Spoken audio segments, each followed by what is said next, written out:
Assalamualaikum warahmatullahi wabarakatuh. Bismillah, alhamdulillah, wassalatu wassalamu ala rasulillah, la haula wa la quwata illa billah, amma ba'dah. Pada kesempatan ini saya ingin bahas tentang talqinul mayyit. Talqin itu pemahamannya laqinu mautakum la ilaha illallah.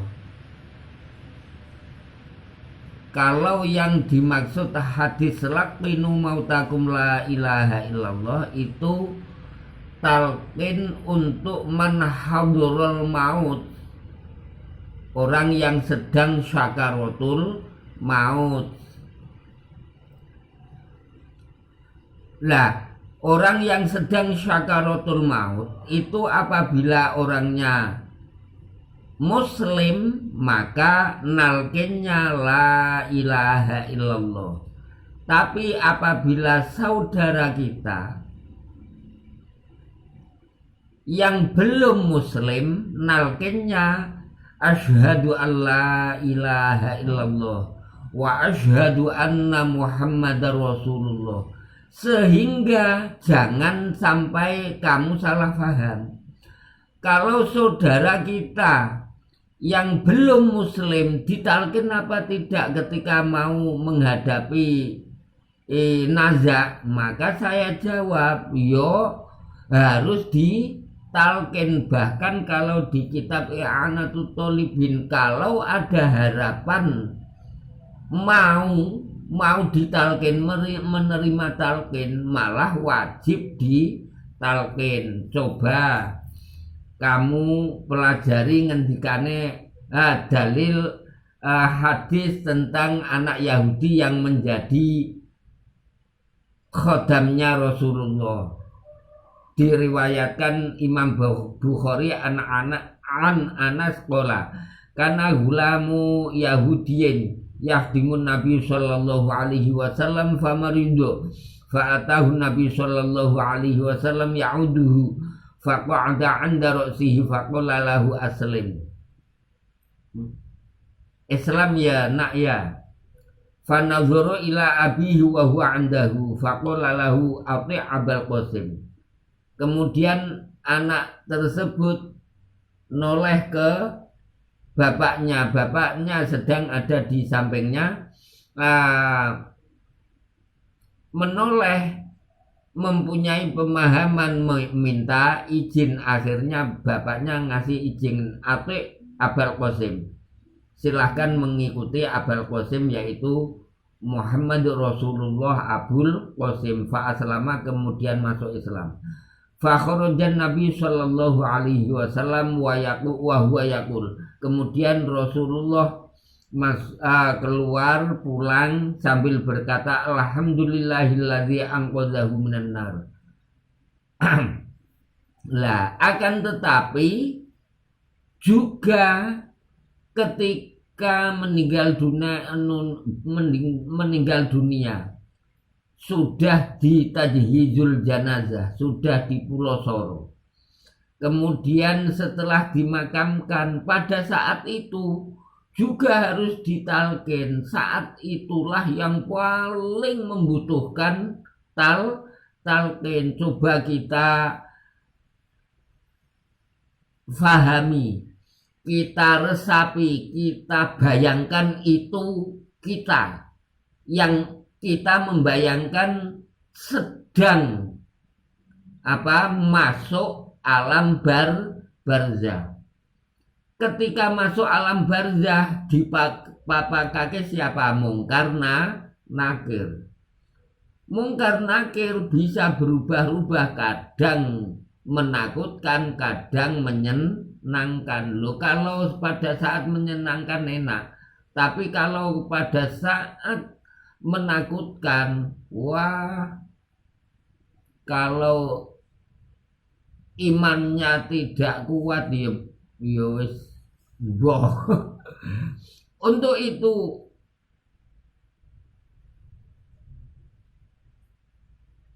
Kecuali itu kita mestinya kan ingat tugasnya mungkar nakir itu apa? Imtihan, memberi pertanyaan pada tamu yang masuk ke alam barzah. Di antara pertanyaannya, ya Abdullah ila soalil maglaikain. Di antaranya lagi fima kunta. Di antaranya lagi marobuka wa man nabiyuka wa ma imamuka wa ma dinuka wa man ikhwanuka. Dan terakhir, ma taqulu fi hadzal rajul alladzi bu'itsa fikum wa fil khalqi ajma'in. Karena saudaramu yang baru masuk alam barzah menghadapi imtihan lu, sedangkan yang menguji malaikat mungkar nakir tidak baik-baik. Maka kita harus membantu semaksimal mungkin sebagaimana sabda Rasulullah. Qala Rasulullah istaghfiru li akhikum. Mohonkan ampunan. Was'alu lahu tasbit. Mohonkan agar imannya tetap, agar bisa menjawab pertanyaannya mungkar nakir. Fa innahul ana yus'alu. Dia sekarang sedang menghadapi ujian pertanyaannya mungkar nakir. Coba kamu bayangkan kamu yang menghadapi mungkar nakir, rasanya butuh bantuan apa tidak? Karena mayit menghadapi ujian pertanyaan mungkar nakir, yo saya selaku mudin yo ngasih bocoran. Punya dasar mbah? Ya punya. Dasarnya apa mbah? Wa dzakir fa inna dzikra tanfa'ul mu'minin. Zikir itu bermanfaat, peringatan itu bermanfaat untuk orang-orang mukmin. Lah pada saat masuk alam barzah itu orang mukmin paling membutuhkan, saat-saat yang paling membutuhkan. Ahwaju ma yakunul abdu ila tazkir menurut kitab I'anatul Thalibin. Sedangkan ada pertanyaan, lo talqin apa ada dalilnya? Lo tadi sudah saya katakan wa dzakir fa inna dzikra tanfa'ul mu'minin. Saya jawab, kalau kamu tanya demikian, saya ganti bertanya. Apa ada dalil yang melarang talqin? Bukankah Rasulullah itu semangat sekali untuk menyelamatkan saudaranya agar selamat dari siksa neraka. Qul ya ayyuhalladzina amanu qu anfusakum wa ahlikum naro. Untuk itu ketika pamannya yaitu Abu Thalib sedang sakaratul maut, Rasulullah semangat untuk nalkin. Setelah pamannya mengatakan saya mengikuti agamanya Nabi Ibrahim, Rasulullah tidak berhenti mengatakan ad'uka malam unha anhu. Mohon maaf paman, saya tetap berdoa untukmu selama saya tidak dilarang. Ketika ada ayat innaka la tahdi man ahbabta walakinnallaha yahdi man yasha, baru Rasulullah berhenti. Lah sedangkan untuk talqinul mayyit orang mukmin kan enggak ada larangannya, bahkan ada wa dzakir fa inna dzikra tanfa'ul mu'minin. Lah kalau kamu bertanya, saudaramu yang baru masuk alam barzah apa bisa mendengar? Wong sudah meninggal. Apa kamu tidak mempelajari ayat wa ma anta bimusmi'im man fil qubur?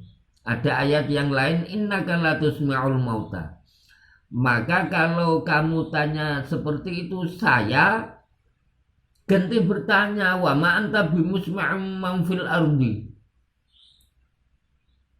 Apa kamu bisa memberi pendengaran pada orang yang masih hidup saja, yang masih hidup, saudaramu yang masih hidup, apa kamu bisa memberi pendengaran? Ya tetap nggak bisa, karena yang memberi pendengaran itu tidak makhluk, tapi Allah Subhanahu wa Ta'ala. Lah sedangkan sabda Rasulullah, ma antum bi asma'a minhum lakinnahum la yastati'una jawaba. Pendengaranmu tidak setajam pendengaran orang yang baru saja masuk alam barzah, akan tetapi la yastati'una jawaba, tidak mampu mengeluarkan suara yang sekiranya kamu mendengarkan.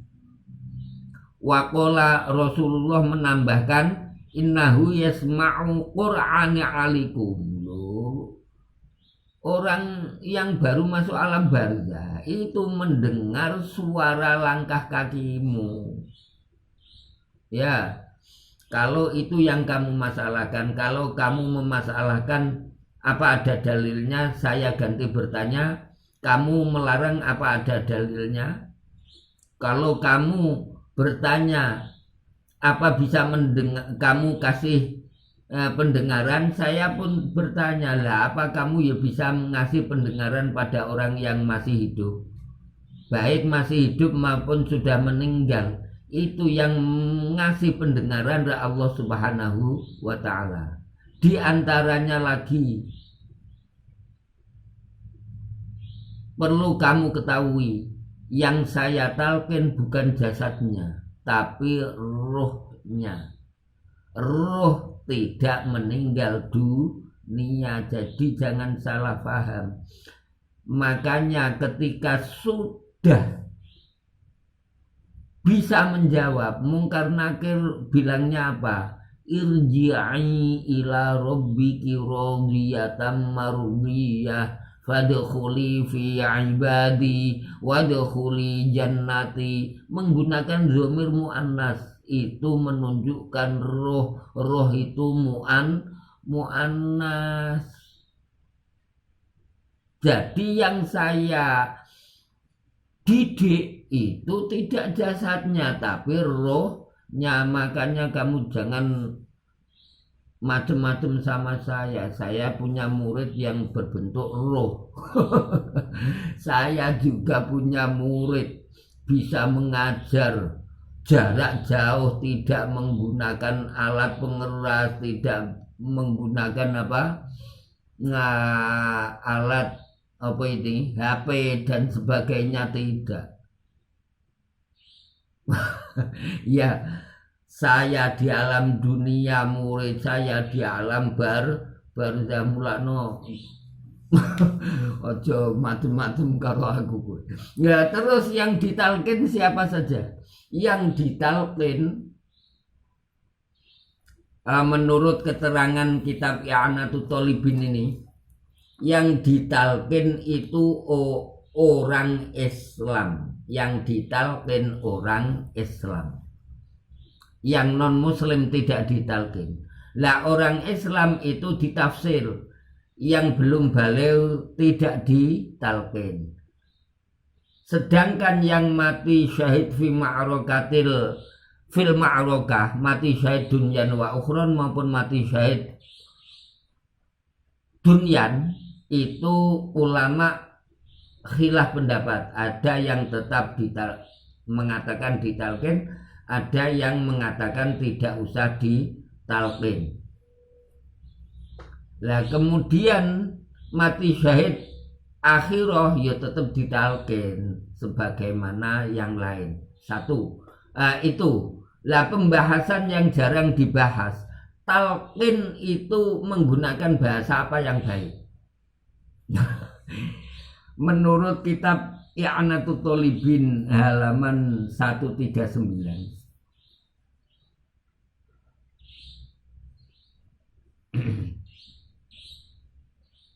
Wa'lam anna su'al amun likulli mukallafin wa yakunu bihasabi lughatihi 'ala shahih.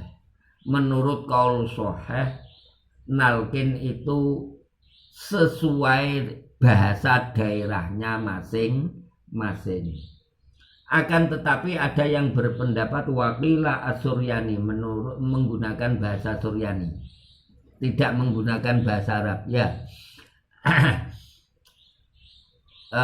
Sedangkan talqin, wah ini panjang durasinya, nanti nggak muat. Talqin banyak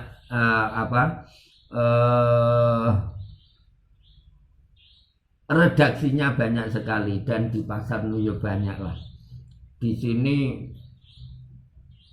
ada talqin yang sangat indah sekali bahasanya, susunan bahasanya, akan tetapi kalau saya bacakan durasinya sangat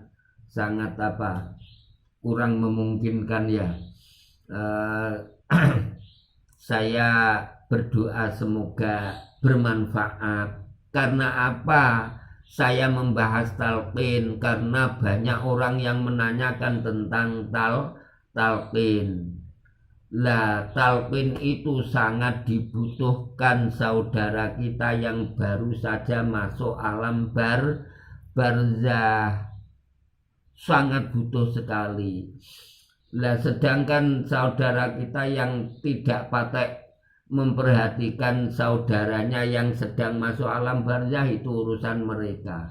Alhamdulillah kita tinggal di lingkungan yang berpendapat melaksanakan talqin. Alhamdulillah, semoga ada manfaatnya. Akan tetapi apabila menyinggung siapapun, saya mohon maaf, saya tidak niat nyinggung. Wabillahi taufiq wal hidayah wal afu minkum. Assalamualaikum warahmatullahi wabarakatuh.